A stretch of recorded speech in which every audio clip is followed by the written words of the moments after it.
오늘 하나님께서 우리에게 주시는 말씀 이사야서의 말씀입니다. 이사야서 53장 7절의 말씀, 우리 한 목소리로 다 같이 한번 봉독합니다. 시작.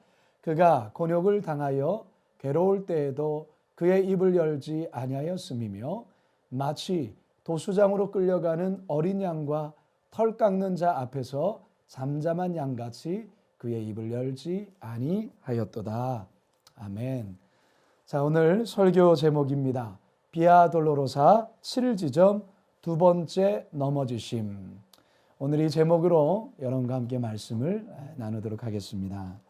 우리는 지금 비아 돌로로사, 고통의 길, 또 비통의 길, 십자가의 길, 바로 그 비아 돌로로사를 매일마다 우리가 함께 묵상하며 하나님의 은혜를 나누고 있습니다.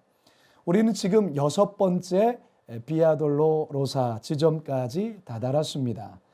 여러분, 육초소 어떤 곳이었습니까?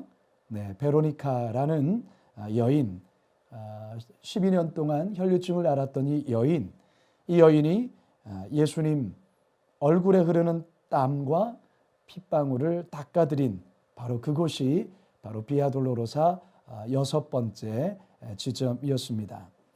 자, 바로 이곳 육초소에서 약 50m 정도 떨어진 곳에 가면 바로 제7초소가 표시되어 있는 건물을 만나게 되는데요. 사실 여기서부터 골고다 언덕으로 오르는 길은 굉장히 좁아지고 경사는 급해집니다. 7번째 지점은 예수님께서 두 번째로 쓰러지신 바로 그곳입니다. 지금 여기에는 1875년 캐톨릭에서 지은 채플이 있죠. 그 안에 들어가면 바로 이처럼 예수님이 십자가를 지시다가 쓰러져 있는 이와 같은 조각품이 벽에 이렇게 걸려져 있습니다. 여러분, 예수님이 처음 쓰러졌던 그 지점이 몇 번째 처소였는지 여러분 기억나십니까? 네, 3번째 처소였죠. 그리고 이제 7번째 처소에서 다시 한 번 더 쓰러지게 되십니다. 그레네 시몬이 예수님과 함께 십자가를 함께 짊어지고 가고는 있지만 계속되는 탈진과 재촉하는 병사들의 채찍질, 발길질을 더 이상 견디지 못하시고 또 한 번 쓰러지셨던 것입니다. 성도 여러분, 우리는 이곳 7번째 지점에서 나약하고 나약한 인간 예수님을 만나게 됩니다. 예수님은 원래 성부 하나님, 성령 하나님과 함께 온 우주 만물을 창조하신 성자 하나님이시죠. 영원부터 영원까지 존재하신 알파와 오메가 되신 하나님. 그런데 그 하나님께서 스스로 인간이 되셔서 가장 나약한 인간의 모습으로 이 땅에 오셨습니다. 왜 그러셨을까요? 그 이유는 다른 데 있지 않죠. 바로 우리들을 구원하기 위하여서, 우리를 모든 죄에서 속량하시기 위하여 바로 인간이 되셔서 이 땅에 오신 것입니다.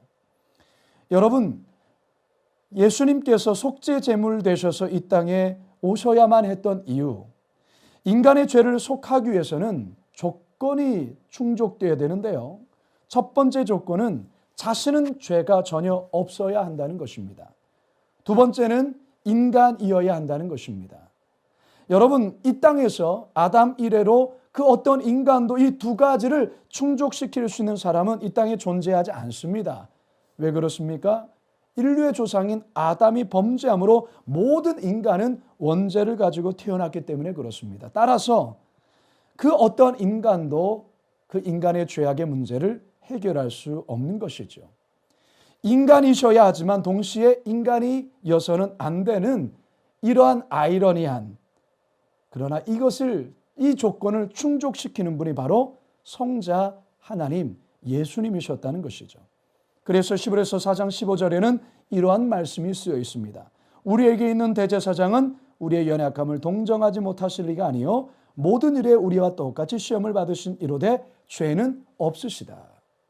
인간처럼 연약하시지만 죄가 없다라는 것이죠. 누가요? 예수 그리스도께서요. 따라서 우리 예수님은 완전한 하나님이심과 동시에 완전한 인간으로 동정녀 마리아의 몸에서 태어난 것입니다. 따라서 그분만이 우리를 구원하실 수 있는 것입니다. 예수님께서 공생의 기간에 많은 기적을 행하셨죠. 죽은 자를 살리셨습니다. 앉은 걷게 하셨습니다. 풍랑을 잔잔케 하셨습니다. 물로 포도주를 바꾸셨습니다. 왜 그게 가능하셨을까요? 하나님이시기 때문에 가능하신 거죠. 그와 동시에 우리 주님은 인간이셨죠. 그래서 배가 고프셨습니다. 피곤하셨습니다. 갈증을 느끼셨습니다.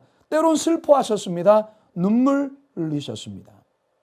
십자가를 지고 비오돌라로사를 걷고 있는 이 예수님, 완전한 인간으로 나약한 한 인간의 모습으로 우리를 대신해 이 고난의 길을 친히 걷고 있는 것입니다.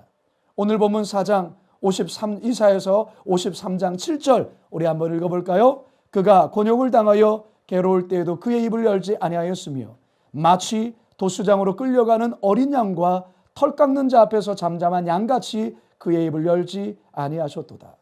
지치셨기에 아프셨기에 또한 힘드셨기에 또다시 7번째 처소에서 쓰러지셨던 겁니다. 성도 여러분, 어느 종교가 신이 인간이 되어 이처럼 낮고 낮아지신 그와 같은 일이 어디에 있습니까?